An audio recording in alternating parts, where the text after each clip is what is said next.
네, 오늘 이 말씀은 기본적으로 오홀라와 오홀리바에 대한 이야기인데요. 이 말하기 참 어려운 그런 발음이죠. 오홀라, 오홀리바.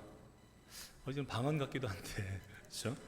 근데 오홀라와 오홀리바라는 그 의미를 알게 되면 이 느낌이 오실 거예요. 오홀라는 그녀 자신의 성막이라는 얘기입니다. 스스로를 위한 성막이라는 얘기인 것이고, 오홀리바는 그녀 안에 내 성막이 있다는 뜻인데, 성막이 스스로가 아닌 하나님의 은혜 가운데에서 성막이 있다는 얘기죠. 이렇게 본다면은 오홀라는 스스로 성막을 만들었던 북이스라엘을 이야기하는 것이고, 오홀리바는 예루살렘 성전이 있는 남유다를 이야기하는 것입니다. 결국 이 오홀라와 오홀리바의 타락에 대해서 말씀하시면서 이스라엘 백성이 하나님께 어떻게 죄를 범하였는지, 또 덜할 방법이 어떤 것이 있는지에 대해서 말씀하고 있어요. 여러분, 우리 교회 밥이 맛이 있죠. 어떤 권사님의 어떤 집사님의 손맛인지 모르겠지만 달콤 짭짤하면서도 매콤 시원한 그 맛이 있어요. 이 맛은 우리 교인들만 느낄 수 있는 것이죠. 근데 우리 교인이 아무리 맛있다 그래도 외부인들이 인정하지 않으면 그 맛이 일반적일까요? 그렇지 않습니다. 세상에는 두 종류의 사람이 있습니다. 우리 교회 김치를 맛본 사람과 맛보지 못한 사람이 있다. 한 번 맛본 사람은 그 맛을 잊지 못하지만 맛보지 못한 사람은 기억할 수 없다는 것이죠. 마찬가지입니다. 외부의 손님이 와서 우리 교회 음식을 먹어봤어요. 음식 참 맛있다 라는 말이 외부에서도 들리고 내부에서 들린다면 그 맛은 진짜 맛있는 거예요. 그렇죠? 오늘 이 에스겔 선지자가 전하는 말씀은, 에스겔 선지자가 참 독특한 사람이죠. 바벨론 포로를 잡혀가서 그 바벨론 그 생활하면서 지금 남아있는 남유다의 예루살렘 거민들에게 말하는 이 예언입니다. 그리고 동시대이긴 한데 예레미야가 선포를 했지요. 예레미야는 남유다에 남아서 그 바벨론에 있는 그 포로된 자들에게 70년을 견디어라, 그리한 분명 하나님께서 인도하셨다는 얘기를 했었습니다. 결국 이 둘이 얘기하고 있는 게 뭐냐면, 지금 남아있는 예루살렘 성에 남아있는 그들이 스스로 자만하고 자고하기를, 우린 거룩하여서, 우린 좀 더 거룩하여서 우린 끌려가지 않고 남아있다, 이 성은 안전하다, 이 성읍은 마치 마이크가 많이 울리네요. 그렇죠? 이 성은 마치 가마와 같아서 양지의 고기인 우리를 보호해 줄 것이다 라고 외쳤어요. 그런데 예레미야도 마찬가지고 이 에스겔도 마찬가지인데, 결코 그것이 아니다. 너희는 지금 끓는 가마 가운데 들어가 있고 곧 임박한 진노의 대상이 될 것이다 라고 전하고 있습니다. 이 내용이 이 바벨론 포로기에 있는 그 현장에 있는 에스겔과 또 남유다에 있는 예레미야의 말이 동일하다는 얘기예요. 이 말씀은 곧 하나님께서 이 말씀을 그대로 행하실 것이고, 이 말씀은 불변의 것이고 반드시 일이 일어난다는 것입니다. 고로 너희가 하나님의 성전이다 외치면서 나는 안전하다 외치고 있지만 그것이 바로 너희의 무덤이 될 것이다 라고 다시 한번 경고를 하시는 것이죠. 1절부터 보도록 하겠습니다. 또 여호와의 말씀이 내게 임하여 이르시되, 인자야, 두 여인이 있었으니 한 어머니의 딸이라. 그들이 애굽에서 행음하되 어렸을 때에 행음하여 그들이 유방에 눌리며 그 처녀의 가슴이 어루만져졌다라고 되어 있어요. 3절 상반절에 애굽에서 행음하되 어렸을 때 행음하였다, 이게 뭐냐면, 이 이스라엘 백성이 애굽 그 치하에서 430년간 이렇게 종 노릇을 하죠. 그때 430년이 그렇게 적은 수가 아니에요. 적은 년이 아니죠. 엄청나게 긴 세월입니다. 한 100년만 지나도 사람의 사상이 바뀔 수 있고, 또 그 민족의 민족성이 괴멸되거나 혹은 보존될 수 있다는 것이죠. 그게 본다면 430년 엄청난 것인데, 그때 그들이 출입하기 이전부터 그들은 애굽의 모든 생각과 사상을 동경했다는 것입니다. 또 그 가운데 실제로 그들이 우상을 숭배했었어요.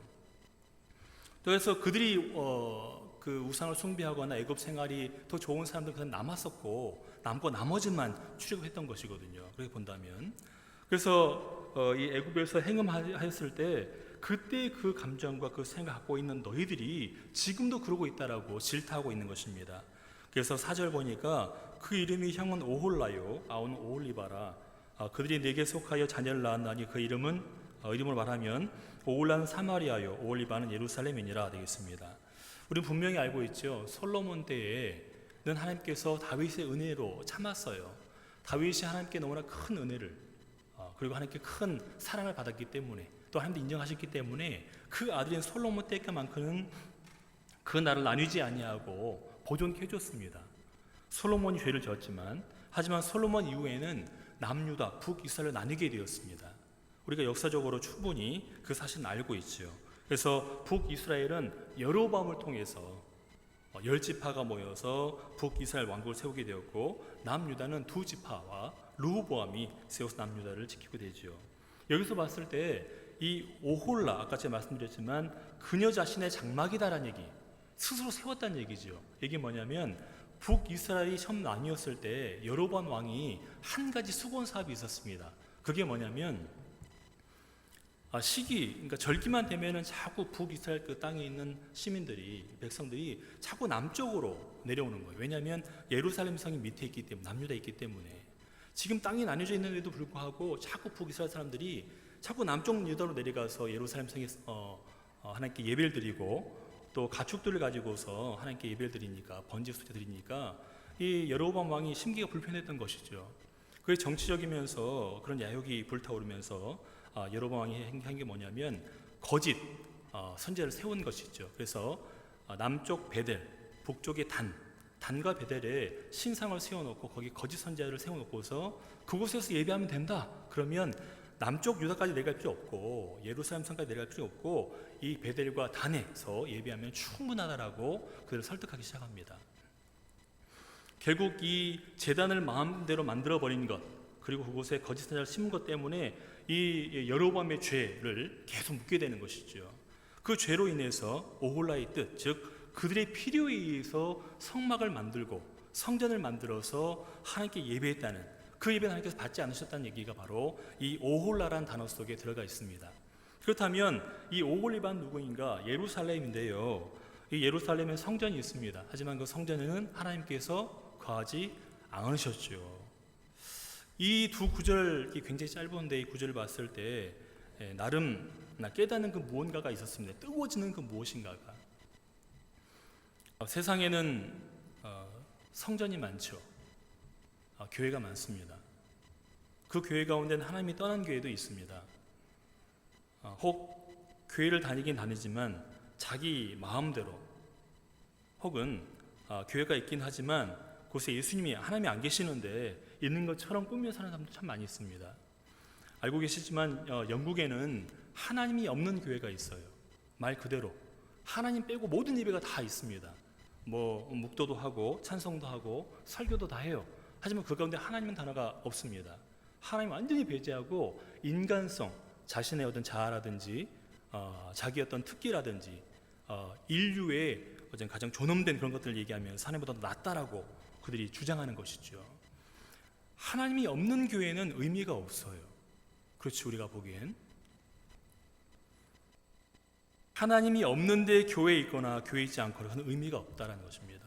결국 하나님이 있어야지만이 진정 인간의 본성에 의한 그 목적이 있는 것이고 그 목적을 바로 설정해서 삶을 살아가야지만이 우리가 진정 하나님의 은혜 가운데서 참된 구원을 얻을 수 있다는 것입니다. 그렇게 본다면 우리가 물론 우리 샤론 교회는 다르죠. 처음 첫발 내딜 때부터 우리는 다른 마음을 가지고 출발했지 않습니까? 근데 대부분의 교회는 그렇습니다. 마치 교회를 보험처럼 그래서 대개 오전 10시부터 3시나 4시까지만 홀리해지면 되는 거예요. 일주일간 마음껏 살다가 주일 오전 9시나 10시쯤부터 해가지고 오후 4시까지만 정말 열심히 교회를 섬기는 것처럼 또 하나님 사랑하는 것처럼 살면 된다는 것입니다. 이것은 보험과 같아요. 마치 내가 죄를 많이 지었는데 그 죄가 사함받는 느낌을 받고자 해서 오는 경우가 참 많다는 것입니다. 그게 옳지 않다. 분명히 말씀하는 거예요. 너희 마음 가운데 네가 어디 있던 간에 하나님을 잘 섬기고 그분의 마음을 쫓아 삶을 살아가는 것이 진정한 교회인 것이고 선택받은 거룩한 자들의 행위라는 것을 분명히 말씀하고 있습니다. 그래서 우리가 삶을 살아갈 때는 진정 우리 마음속에 있는 예수님, 우리 하나님, 성령의 인도하심을 따라서 진정한 예배를 드려야 될 줄로 믿습니다. 몸만 여기 있다고 예배되는 게 아니죠.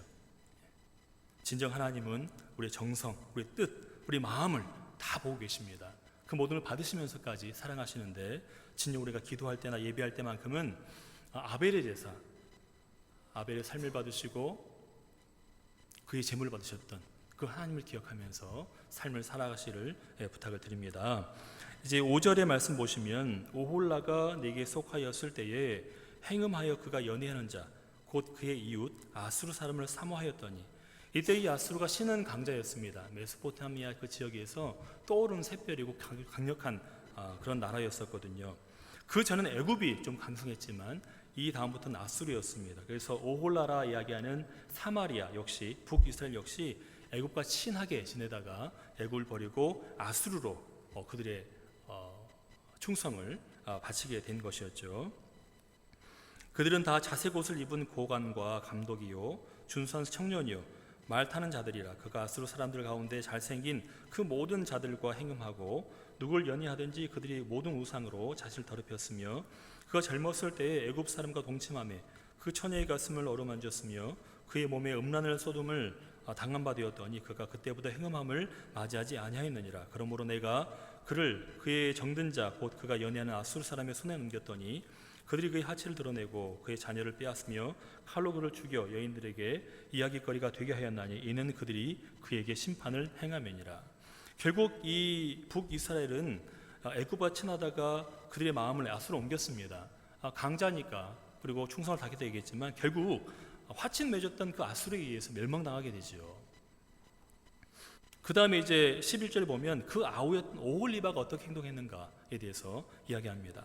오홀리바가 이것을 보고도 그의 형보다 오홀라보다 더 했다는 얘기죠. 음욕을 더하며 그의 형의 간음함보다 그 간음이 더 심함으로 그의 형보다 더 부패해졌느니라.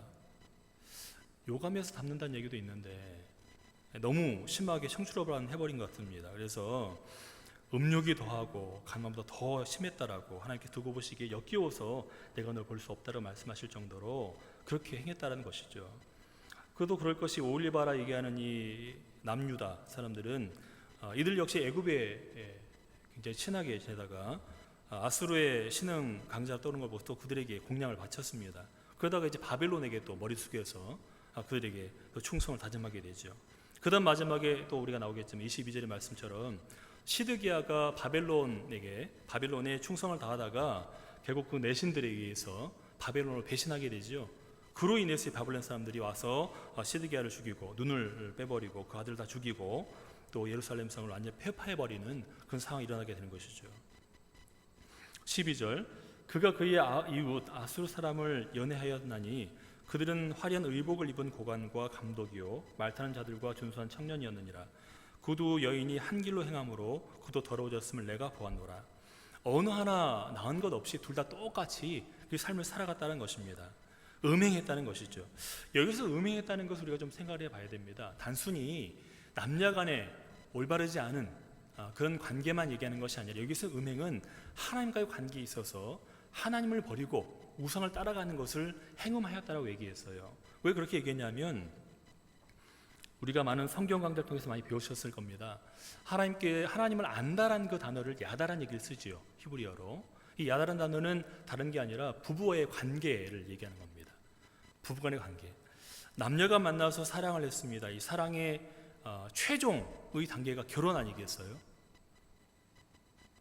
물론 후회하는 분들은 끄덕이지 않을 수도 있겠지만 결혼 어찌 보면 사랑의 결실을 할 수 있습니다. 그 다음에 자녀를 낳는 것이죠. 사랑을 해서 최종 단계까지 간다면 결혼일 거예요. 부부가 되는 겁니다. 하나님은 작정하셨어요. 하나님의 은혜 가운데 가장 신비하고 아름다운 게 뭐냐면 작정인데, 이 작정은 하나님께서 그렇게 하시려고 하셨기 때문에 이루어지는 겁니다. 즉 우리는 도저히 구원받을 수 없는 사람들이었어요. 감히 하나님의 그 입술 가운데 우리 이름을 거론할 수도 없는 그런 죄인이었죠. 하지만 하나님은 우리를 사랑하시고자 작정하셨어요.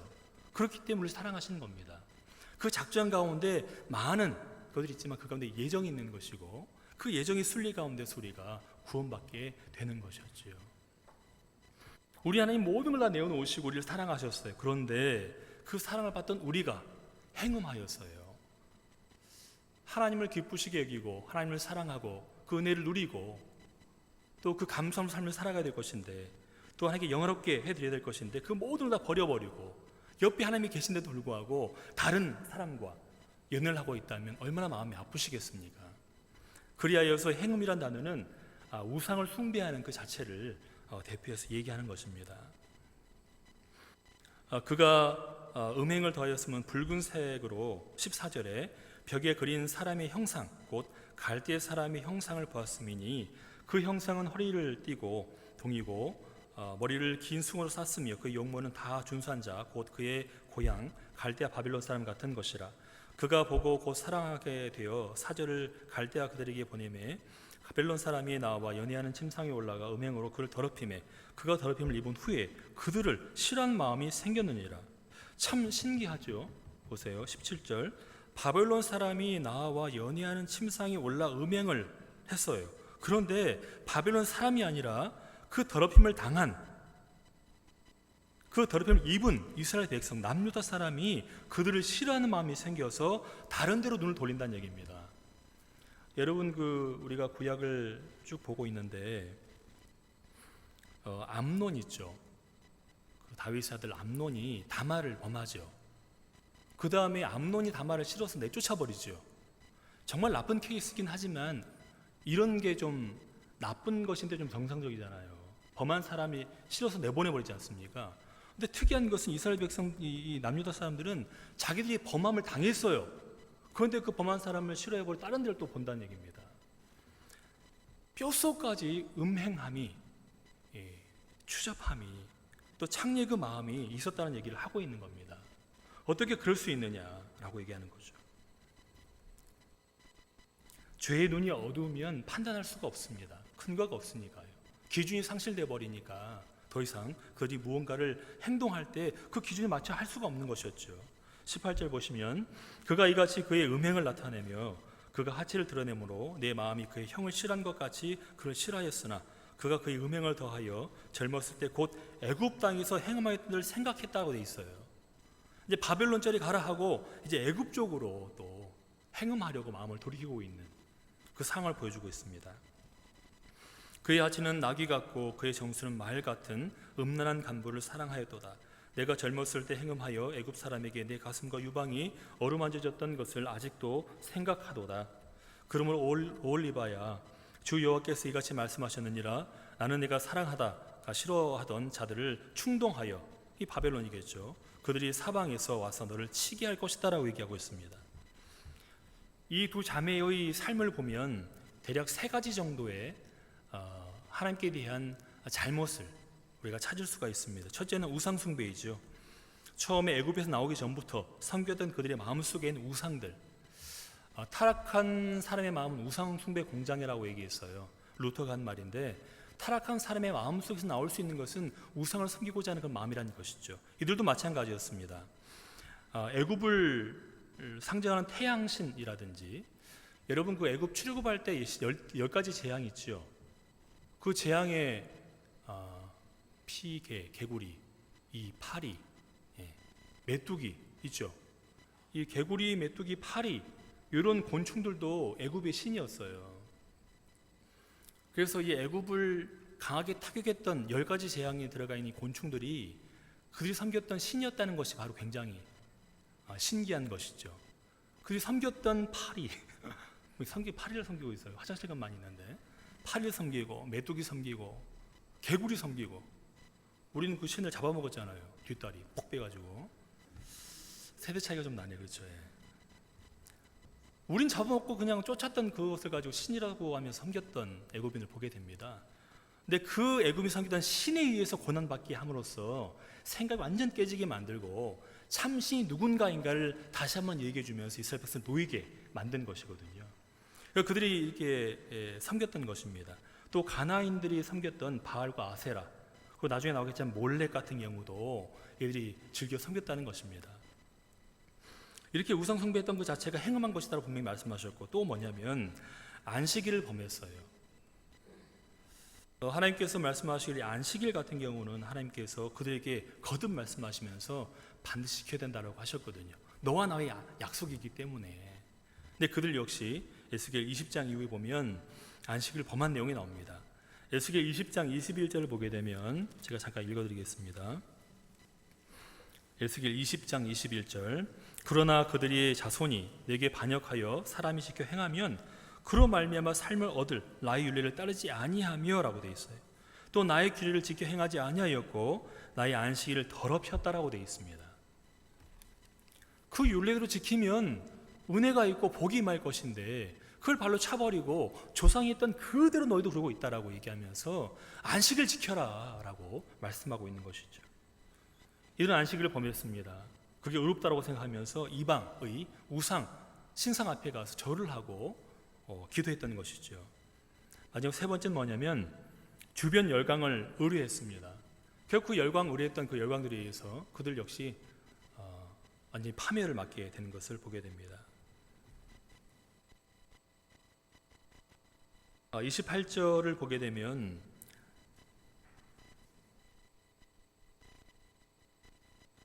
아, 25절 보겠습니다. 25절 보면 내가 너를 향하여 질투하리니 그들이 분내어 내 코와 귀를 깎아버리고 남은 자를 칼로 엎드러뜨리며 내 자녀를 빼앗고 그 남은 자를 불에 사르며 또 내 옷을 벗기며 내 장식품을 빼앗을지라라고 되어 있어요.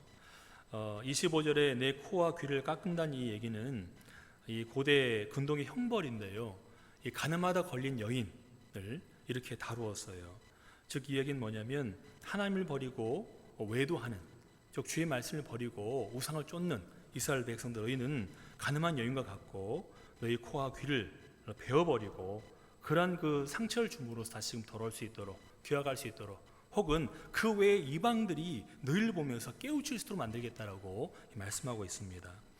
그리고 28절 이하를 보게 되면 주 여호와께서 이같이 말씀하셨느니라 나는 내가 미워하는 자와 내 마음에 싫어하는 자의 손에 너를 붙들리니 그들이 미워하는 마음으로 내게 행하여 내 모든 수고한 것을 빼앗고 너를 벌거벗은 몸으로 두어서 내 음행의 벗은 몸 곧 내 음란하며 행음하였던 것을 드러낼 것이라. 내가 이같이 당할 것은 내가 음란하게 이방을 따르고 그 우상들로 더럽혔기 때문이로다 라고 말씀하고 있어요. 31절 내가 내 형의 길로 행하였은즉 내가 그의 잔을 내게 손에 주리라. 주 여호와께서 이같이 말씀하셨느니라. 깊고 크고 가득히 담긴 내 형의 잔을 내가 마시고 코웃음과 조롱을 당하리라 라고 말씀하고 있어요.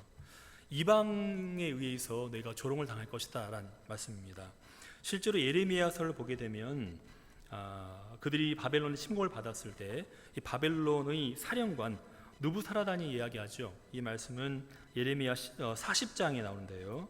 그가 얘기하기를 내가 보니까 이 이스라엘 남유다 너희가 당하는 것은 너희가 하나님 뜻을 거역하고 약속을 지키지 않았기 때문이라고 얘기했어요. 누구의 입술이냐면 이방인입니다. 그들을 치러 온 바벨론 사령관의 입속에서 나온 얘기인데 내가 가만히 보니까 내가 치면서 보니까 너희 남유다가 이렇게 고난받고 어려움 당하는 것은 다른 게 아니라 너희가 하나님의 말씀을 어겨버리고 약속을 잊어버리고 무시한 대가라고 얘기를 했어요. 즉 마지막이 된다면 하나님께서는 이방 사람들, 지금도 뭐 바벨론을 도구로 쓰고 있지만 그들 도구로 하여금 믿는 우리로 하여금 부끄러움을 당하게 할 것이라고 말씀하고 있습니다. 요즘 참 제가 목소리가 좀 부끄러울 때가 있어요. 명성교회의 사태를 볼 때라든지 또 그 정광욱 목사님이라고 안 부르겠습니다. 목사 그분 참 이 우리말로 천불이 나는 천불이 나죠. 어떻게 상식으로 그럴 수가 있을까라는 생각. 명성교회가 20만 성도죠.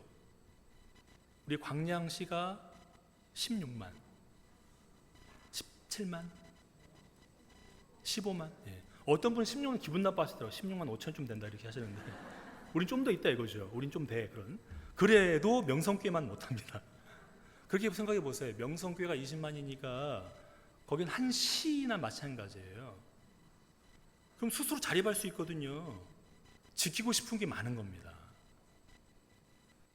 김사원 목사는 본인의 비자금 감추려고 아들을 그 자리에 앉혔고 그 아들은 20만이 넘는 성도를 바라보고 삶을 살아가고 그 성도들은 그 안에서 아무것도 보지 못하고 기준을 제대로 알지 못하니까 삶을 살아가고 있는 거예요. 깨어서 외친 사람의 입술을 묵인하고 감춰버리고 그러고 있는 겁니다. 지금 사회의 면을 보게 되면 그 명성교회를 다 욕하잖아요. 그렇죠. 예, 믿지 않는 사람도 욕해요. 명성교회 목사가 그런 목사가 있냐 그러면서. 질타를 받으면 돌이켜야 됩니다. 무언가 잘못된 길을 갔을 때 하나님께서 마지막으로 얘기하는 건 뭐냐면 믿지 않는 이방인의 입에서 바로된 정설이 나오고 진리가 나온다는 거예요. 그 말을 들었을 때 적어도 양심이고 하나님 믿는 사람이라면 빨리 돌이켜야 된다는 것입니다. 우리는 계시록을 여러 번 봤어요. 많이 보고 듣고 배웠죠. 계시록에 보면은 7인, 7나팔, 7대접이 나오는데 7나팔 불기 전에 6번째 나팔 불었을 때 이 땅에 뭐 어떤 일이 일어나면 별이 땅에 떨어져 버리죠. 천지가 흔들려요. 우리 뒤죽박죽이 돼버리고 산이 떠내려 가버리고 그 어마어마한 역사의 현장 가운데서 두 부류가 나타납니다. 첫 번째 부류는 뭐냐면 적어도 은연중에 암암리에 하나님이라는 이름을 들었거나 그의 사랑하심에 대해서 들었지만 살지 않았던 그런 가난한 성도라 얘기할 수 있겠지만 그냥 그 정도의 양심만 갖고 삶을 살아갔던 이방인 같은 삶을 살아갔던 모든 사람들 역시 깰 수 있도록 그 엄청난 역사를 통해서 돌아오게 한다는 겁니다. 마지막 조그만 양심만 있어도 또 하나님의 이름을 조금만 알고 있어도 그 별이 떨어질 때 그 충격으로 그들이 돌아올 수 있다는 마지막 회개 장면이 나오지 않습니까? 근데 바로 이어서 그 다음 장면에 뭐가 나오냐면 그 충격으로 인해서 이들이 마음을 닫고 더욱더 금과 은과 동으로 만든 신상과 죽은 나무와 돌 앞에 가가지고 엎드려 절하면서 구해달라고 외친다는 겁니다. 마지막 때 큰 충격이 있었을 때 두 가지 극과 극으로 나뉘는데 하나님께 돌아온 사람과 돌아오지 못하는 사람이 나뉜다라는 거예요. 오늘 말씀에서도 그렇습니다. 마지막으로 이 이방인의 입에서 정설이 나오고 참된 진리가 나오고 말씀이 나왔을 때 이 말을 듣고서 돌이킨다면 그들에게 구원이 있을 수 있겠지만 그렇지 못한다면 그들과는 가망이 없는 것이죠. 이미 심판을 받게 되었다라는 것입니다. 그러므로 우리 귀한 성도님들은 우리 말씀을 늘 사모하지 않습니까? 그래서 참 감사한 것 같아요. 우리는 감사하니까 전도하죠. 감사하니까 더 그 뜻을 따르고자 노력을 합니다. 진정 그 마음을 끝까지 견고히 붙잡아서 이 구원의 아름다움을 이루고 소망의 참된 결과물을 얻을 수 있도록 같이 경주하시고 최선을 다하는 여러분 되시기를 주님으로 축복합니다. 그리고 34절 보시면 내가 그 잔을 다 기울여 마시고 그 끼어진 조각을 씹으며 내 유방을 꼬집을 것을 내가 이렇게 말하였습니다. 주 여호와의 말씀이니라. 그러므로 주 여호와께서 이같이 말씀하셨느니라. 내가 나를 잊었고 또 나를 내 등 뒤에 버렸은즉 너는 내 음란과 내 음행의 죄를 담당할지니라. 이렇게 말씀하셨어요. 결국 이 모든 고난 당하는 것은 뭐냐? 그 바벨론 사령관이 얘기했던 것처럼 네가 하나님을 잊어버렸고 네가 하나님을 등 뒤에 버려버렸고 그저 앞에 보이는 음란한 것만 쫓아다녔기 때문에 이 참담한 실정을 당할 수밖에 없다라고 말씀하고 계신 겁니다. 36절 보시면 여호와께서 또 내게 이르시되 인자야 내가 오홀라와 오홀리바를 심판하려느냐 그러면 그 가증한 일을 그들에게 말하라. 그들이 행음하였으며 피에 손이 묻었으며 또 그 우상과 행음하며 내가 낳아준 자식들을 우상을 위하여 화저 살랐으며 돼 있어요. 이 그들의 자식들을 우상을 위하여 화저를 살랐다는 얘기 뭐냐면 몰렉 신에게 제사할 때 인신 제사를 얘기하는 겁니다. 그래서 역사적 그 사적을 보게 되면 대개 4세에서 12세 정도 된 아기를 데려다가 그 몰렉 신에게 바치는 거예요. 좀 자세히 알아봤더니 그 드문드문한 기억이 종합되는 게 있더라고요. 여러분 그 성경자 볼 때 보면 소머리 본 적 있죠? 광양시장 가서 본 소머리 말고 그 보면 우상 소머리 있죠? 뿔 달린 소, 그게 몰렉 신의 머리입니다. 머리만 봤잖아요. 몸은 못 봤죠? 몸이 어떠냐면 저랑 비슷해요. 몰렉 신의 몸이 통통하니 이렇게 돼요. 근데 머리는 소인데 애가 앉아가지고 손을 탁 벌리고 있습니다. 몰렉 신의 우상이. 그래서 이 몰렉 신에게 제사할 때는 이 몰렉 신 밑에다 장작을 갖다 놓고 막 데워요. 그럼 몰렉 신 점점점 달궈지겠죠. 멀겋게 달궈진 쇠덩이 있잖아요. 그 손 위에다가 그 잔을 올려놓는 겁니다. 그럼 애가 치치치 타면서 애가 죽는 거죠. 막 그러면서 죽는 거예요. 그게 바로 인신제사입니다. 몰렉이 드린 인신제사. 이 몰렉은 원래 암몬 족속의 신이었어요. 그래서 암몬과 모압은 같은 형제지간이죠. 모압은 그모스, 암몬은 이 몰렉. 본래 이 그모스와 몰렉은 똑같은 신이에요. 근데 그들이 부르기 나름인 것이죠. 결국 다 인신제사, 그 어린 아이들을 가져다가 그 태우면서 드리는 거죠. 여러분 뭐 사사기에 봤던 것처럼 입다 역시 인신제사로서 서원하잖아요. 내가 이 공에서 벗어나면 날 처음 맞는 그 사람을 잡아가지고 하나님께 드리겠습니다. 하나님 얘기한 적도 없는데 본인이 얘기해 자기 딸을 드리게 되잖아요. 결국 이 모든 게 보면 잘못 본 것이 내가 급박할 때 드러나는 것입니다. 흔히 우리는 미디어 금식이라는 얘기도 많이 하고 또 가려서 봐라 라는 얘기 많이 하잖아요. 그게 뭐냐면 우리 배경지식 스키마 가운데 우리 기저핵이 있는데요, 그 배경지식 가운데 나도 알지 못하는 그 사진이 착 찍혀버리는 거예요. 그러면 내가 경험했을 때 가장 짜릿하고 그럴듯한 그 경험을 가지고 와서 그 급박한 순간에 그걸 내놓아 버리는 겁니다. 입다 역시 쫓겨난 이후에 불황자들과 삶을 살아가면서 많은 것들을 봤거든요. 근데 그들 가운데 인신제사 드리는 게 가장 그럴싸하고 또 신이 가장 잘 들어줄 것 같으니까 인신제사가 좀 대단한 거구나라는 걸 은연중에 알았던 겁니다. 근데 그가 여호와 이름으로 나가서 싸우는데 거기서 갑자기 내가 이기면 사람을 잡아서 드릴게요 라고 얘기해버린 거예요. 이스라엘 백성도 마찬가지입니다. 급박하니까 자기의 자녀를 하나님께 드리겠다라고 얘기하고 있는 거예요. 그것도 몰래게 주면서 하나님 그런 적이 없는데 그렇게 하고 있는 거죠. 더 황당한 것은 38절 보세요. 이렇게 몰렉에게 그 자녀를 우상에게 화제로 살랐습니다. 그런데 이 외에도 그들이 내게 행한 것이 있나니 당일에, 어떤 당일이냐면 그 몰렉 신에게 자기 자녀를 준 그 당일, 그 애기를 태워 죽인 그 당일에 내 성소를 더럽히면 내 안식일을 범하였다라고 되어 있어요.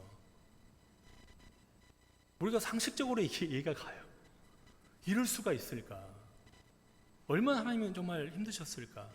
제가 하나님이었으면요 이런 인내심은 없습니다. 바로 아베 아웃처럼 바로 아웃이죠. 그렇지 않겠습니까? 그 당일에 너희가 우상에게 제사를 하고 화제로 그 어린 아이를 다 죽여버리고 그 손으로 와서 거룩한 척 내 성소에 와서 안식을 지키느냐? 라고 꾸짖는 겁니다. 39절에 그들이 자녀를 죽여 그 우상에게 드린 그 날에 내 성소에 들어와서 더럽혔으되 그들이 내 성전 가운데에서 그렇게 행하였으며 또 사제를 먼 곳에 보냈다라고 얘기하고 있어요. 정말 구제불능인 것입니다. 하나님께서 울분을 토하시면서 그 사랑을 접어버리시고 눈을 가리시고 귀를 닫아버리시고 그들 가운데 은혜는 다 접어버리시고 진노의 불꽃을, 진노의 불을 내리지 않을 수 없는 그런 상황인 것을 얘기하는 거죠. 40절 또 사제를 먼 곳에 보내 사람을 불러오게 하고 그들이 오매 그들을 위하여 목욕하며 눈썹을 그리며 수단장하고 화려한 자리에 앉아 앞에 상을 차리고 내 향과 기름을 그 위에 놓고 그물 위에 편히짓거리고 즐겼으며 또 광야에서 잡리와 술 취한 사람을 청하며 오매 그들이 팔찌를 그 손목에 끼우고 아름다운 관을 그 머리에 씌웠도다. 43절 내가 음행으로 쇠한 여인을 가리켜 말하노라 그가 그래도 그들과 피차 행음하는도다. 49절 보세요. 그들이 너희 음란으로 너희에게 보응한 즉 너희가 모든 우상을 위하던 죄를 담당할지라 내가 주 여호와인 줄을 너희가 알리라 말씀하셨어요. 이 모든 죄, 이 음란으로 인한 모든 것은 내가 보응할 것이다. 이 모든 건 너희가 우상 섬겼기 때문에 내가 너에게 더하는 벌이다라고 분명히 말씀하고 이것은 너희로 하여금 깨우침이 있어야 될 것인데 너희의 이 재난을 통하여서 많은 이방 족속들이 깨달아 할 것이다라고 말씀하고 있는 거예요. 그래서 만군의 여호와 주 여호와인 줄을 너희가 알 것이다라고 말씀하고 있습니다. 이제 24장을 보면 아홉째 해 열째 달 열째 날을 이야기하고 있습니다. 그래서 2차 바벨론 침공이 BC 597년인데요. 이때 이제 아홉을 빼게 되면 BC 한 588년경쯤 됩니다. 그래서 10월 10일인데 이게 유대력이고요. 이거를 우리가 만약에 우리 태양력 쪽으로 이렇게 활용해 보면 12월 한 17, 8일 그쯤 될 겁니다. 그래서 그 2차 포로 된 후 바벨론이 쳐들어온 침공 이후 9년째 됐던 때를 얘기하고 있는 거예요. 이때는 이미 이제 바벨론이 예루살렘 성전을 둘러싸고 또 그들 가운데 큰 패망이 임하던 그때를 말하는 것입니다. 그래서 여호와의 말씀이 내게 임하여 이르시되 인자야 에스겔아 너는 날짜 곧 오늘의 이름을 기록하라. 바벨론 왕이 오늘 예루살렘에 가까이 왔느니라 라고 말씀하고 있어요. 기록하라는 거죠. 이 기록을 통하여서 깨달을 수 있도록, 앞으로 모든 사람이 깨달을 수 있도록 기록하라 얘기했습니다. 3절 너는 이 반역하는 족속의 비유를 베풀어 이르기를 주 여호와께서 이같이 말씀하신 일을 가마 하나를 걸라라고 되어 있어요. 건 후에 물을 붓고 양떼에서 한 마리를 골라 각을 뜨고 그 넓적다리와 어깨 고기의 모든 좋은 덩이를 그 가운데 모아 넣으며 고운 뼈를 가득 담고 그 뼈를 위하여 가마 밑에 나무를 쌓아놓고 잘 삶되 가마 속의 뼈가 무르도록 삶을 지어다라고 되어 있습니다. 제가 초반에 얘기했지만 11장 3절을 보면 에스겔 그들이 말하기를 이 성전 안전하다라고 얘기합니다. 그러면서 이 성읍은 귀하다, 가마와 똑같다. 그리고 우리는 엄선된 정결한 고기와 같다. 그래서 우리는 끌려가지 않았기 때문에 우리는 더욱더 거룩하고 끌려간 자는 복되지 못한 자라고 얘기했습니다. 실상 그 반대인 것이죠. 결국 그들이 얘기하는 이 안전하다라고 얘기하는 예루살렘 그 성벽, 이 가마는 끓는 가마가 되고 결국 그 끓는 것을 통해서 그 안에는 양질의 고기인 그들을 얘기하는 선하다고 얘기하는 그들 모두가 가루가 될 것이다, 물이 될 것이다라고 얘기하고 있는 거예요. 자신의 경험을 얘기하고 있는 것이죠. 우리가 흔히 경험은 중요시할 수 있겠지만 하나님을 섬긴 데 있어서는 경험이 절대적이지 않을 수도 있습니다. 흔히 어려움 당했을 때 나의 금식을 기뻐하시니까 내가 한 3일 정도만 금식하면 이 뜻이 이루어지더라 해서 카더라 해가지고 한다면 그것도 옳지 않은 신앙이 될 수 있습니다. 여러분이 엘리야의 경우를 기억하십니까? 엘리야가 아합에 의해서 쫓김을 당할 때 산에 엎드려서 기도했죠. 기도할 때 응답이 왔어요. 처음엔 강한 불이 지나가고 또 뭐가 왔죠? 강한 지진이 흔들려서 바위가 터졌다 그랬어요. 그렇죠? 강한 바람과 지진과 불이 훅 지나갔는데요. 그 모든 것 가운데 하나님이 말씀하셨을까요? 말씀하지 않으셨어요. 의외인데 가만히 기다려 보니까 마음속에 쏠린 세미한 음성으로서 하나님께서 말씀하셨던 거거든요. 우린 신앙생활 할 때 오늘의 말씀처럼 자신의 경험을 통해서 정서를 혹은 자기의 어떤 논리를 행해나갈 때가 있습니다. 그런데 신앙에 있어서는 하나님께로부터 온 것이 아니라면 과감히 제할 수도 있어야 된다는 것이죠. 나의 경험이 나의 신앙을 완전히 할 수는 없습니다. 물론 좋은 거 있을 수는 있겠죠. 항상 우리가 겸손한 그 마음으로 이 정도면 됐다가 아니라 늘 가격한 그 마음으로 그 심령으로 여호와를 경외하고 사랑하면 그 은혜로 인하여 우리가 진정 구원을 받고 바른 판단을 하고 나의 경험이 아니라 진정 주의 말씀 가운데서 하나님께서 주신 그 이정표 가운데서 계시 가운데서 삶을 살아갈 줄로 믿습니다. 그래서 오늘 보면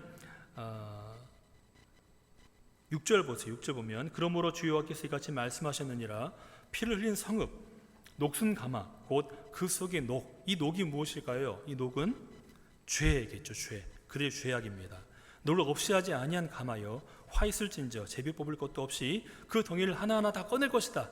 어느 누구 가릴 것 없이 전부 다 그 가마에서 끓게 될 것이고 이 징벌 가운데 모두를 끌어낼 것이다 라고 말씀하고 있는 거예요. 근데 재미있는 것은 이 녹슨 가마에다 좋은 고기를 넣고 끓인다면 그 고기를 먹을 수 있을까요? 먹을 수 없어요. 녹이 다 이렇게 으스러져 가지고 그 고기에 들어가 버리죠. 양념이 돼버리잖아요. 그래서 먹었을 때 쇠맛, 녹슨 맛 이렇게 나겠지요. 맛이 없을 겁니다. 고기를 버리는 거예요. 그들의 죄가 완전되지 않았기 때문에, 거룩해지지 못했기 때문에 그들이 행하는 모든 게 악할 수밖에 없다라고 이 말씀하고 있는 것입니다. 이 8절을 보면 내가 그 피를 맨 바위 위에 대리석처럼 깨끗한 그 바위를 말하는 거예요. 피를 그 맨 바위에 두고 덮지 아니할 것이다. 모두가 알 수 있도록 만천하의 너희 죄악을 드러낼 것이다 라고 말씀하고 있습니다. 9절에 그러므로 주 여호와께서 이같이 말씀하셨느니라 화 있을진저 피를 흘린 성읍이여 내가 또 나무 무더기를 크게 더하리라. 이 화력을 더하는 나무는 누구일까요? 바벨론 군대를 얘기하겠죠. 나무를 많이 쌓고 불을 피워 그 고기를 삶아 녹이고 국물을 졸이고 그 뼈를 태우고 가마가 빈 후에는 숯불 위에 놓아 뜨겁게 하며 그 가마의 놋을 달구어서 그 속에 더러운 것을 녹게 하며 녹이 소멸되게 하라 라고 말씀하고 있어요. 13절 보면 너희 더러운 것들 중에 음란이 그 하나이니라. 우리 하나님의 그 마음속에 콱 박힌 거죠. 우상을 섬겨? 내가 바로 옆에 있는데 이 음란한 것들아 하면서 계속 음란하다라고 말씀하고 있는 거예요. 그 하나이니라 내가 너를 깨끗하게 하나 내가 깨끗해지지 아니하니 내가 내게 향한 분노를 풀기 전에는 그 내 더러움이 다시 깨끗해지지 않을 것이다 라고 말씀하고 있어요. 그 14절에 나 여호와가 말하였은즉 그리 이루어질지라 내가 돌이키지도 아니하고 아끼지도 아니하며 뉘우치지도 아니하고 행하리니 그들이 모든 행위대로 너를 재판하리라 주 여호와의 말씀이니라 말씀하고 있습니다. 그리고 나서 이제 15절 이하를 보면 예언자인 에스겔의 아내가 죽게 되었을 때 16절 에스겔아 내가 내 눈에 기뻐하는 것을 한번 쳐서 빼앗을 것이다. 그게 아내인데요. 너는 슬퍼하거나 울거나 눈물 흘리지 말아라 라고 얘기하고 있어요. 원래 이 유대 법에 의하면 사람이 죽으면 슬퍼해야 돼요. 그리고 이웃이 가져다주는 음식을 같이 나누고 또 슬피 울면서 그런 생활을 해야 되거든요. 근데 슬퍼하지도 말고 울지도 말고 눈물 흘리지 말라 했던 것은 뭐냐면 하나님께 저주받은 자들에게는 이렇게 행했었습니다. 곧 이스라엘 백성들이, 남유다 백성들이 그런 것인데 그들이 참혹한 현실을 당하고 참혹하게 그들이 이런 멸망 혹은 징계를 받을 때에 너희는 동조하거나 슬퍼하지 말아라 마땅한 것이다 라고 말씀하면서 결단코 슬퍼하지 말라라고 말씀하고 있습니다. 이런 저주한 것이니까 결단 그런 행위를 하지 말라라고 말씀하시면서 21절 너는 이스라엘 족속에게 이르기를 주 여호와의 말씀에 내 성소는 너희 세력의 영광이요 너희 눈의 기쁨이요 너희 마음의 아낌이 되거니와 하나님의 거룩한 성전은 그들이 안전하다고 항상 그랬었거든요. 또 하나님 여기 계시지도 않았는데 하나님이 계시기 때문에 이곳은 안전하다라고 늘 외쳤었습니다. 하지만 내가 더럽힐 것이며 너희의 버리던 자녀를 칼에 엎드리게 할지라 너희가 에스겔이 행한 바와 같이 행하여 입술을 가리지 아니하며 사람의 음식물을 먹지 아니하며 수건으로 머리를 동인 채 발을 신을 채로 두고 슬퍼하지도 아니하며 울지도 아니하되 죄악 중에 패망하여 피차 바라보고 탄식하리라. 이같이 에스겔이 너희에게 표징이 되리니 그가 행한 대로 너희가 다 행할지라. 이 일이 이루어지면 내가 주 여호와인 줄을 너희가 알리라 하라 하셨느니라. 이 모든 일 결국에는 내가 곧 여호와인 줄 너희가 알 것이다 라고 말씀하고 있어요. 이제 마지막으로 25절 보면 인자야 내가 그 힘과 그 즐거워하는 영광과 그 눈이 기뻐하는 것과 그 마음이 간절하게 생각하는 자녀를 데려가는 날 곧 그 날에 도피한 자가 내게 나와서 내 귀에 그 일을 들려주지 아니하겠느냐.